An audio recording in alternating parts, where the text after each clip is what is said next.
Hey guys, mga paps! Motorcycle lane along Commonwealth Ave. Ano ang dapat nyong malaman? Tara!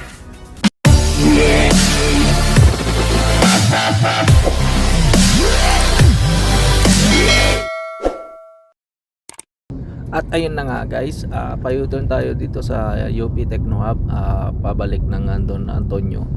At atin na ituro or tingnan kung ano yung mga dapat na malaman ninyo para sa ganun ay makaiwas kayo sa huli, lalo na dito sa mga motorcycle lane.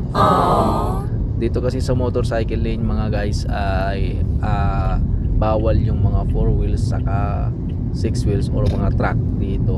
So mahigpit dito sa Commonwealth na kung saan ay maraming nahuhuli dito pag nag-ooperate yung mga enforcer. Ito kung makikita nyo dyan, may solid line na nakaano dyan ng mga motorcycle. Meron ding mga broken line dyan, so pwede kang pumasok dyan pero lalabas ka din, hindi ka pwede mag-stay dyan sa loob ng motorcycle lane. Ganon din ang mga motorcycle, hindi sila pwedeng lumabas dyan sa loob hanggat hindi sila mag-e-exit. Dyan lang sila sa loob, hindi sila pwedeng pumunta sa ibang mga lanes. Isang lane lang talaga sila, motorcycle.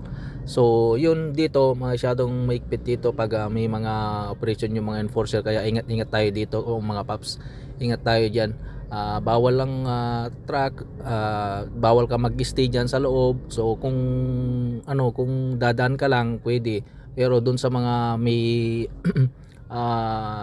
cut na na line, so ganito lang yan. So kung mag-exit ka, daan ka lang, hindi ka pwede mag-stay. So yun mga paps, mga guys, ingat tayo lagi sa biyahe. At lagi tayo magdasal sa Panginoon Diyos para para gabayan tayo sa biyahe lagi, no?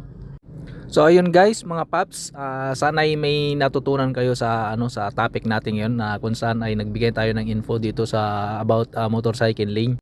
At sa mga hindi pa naka-follow diyan, kung bago ka lang sa ating YouTube channel, paki naman. Maraming salamat guys, at ingat everyone. Ingat tayo sa ating biyahe sa araw-araw. Thank you.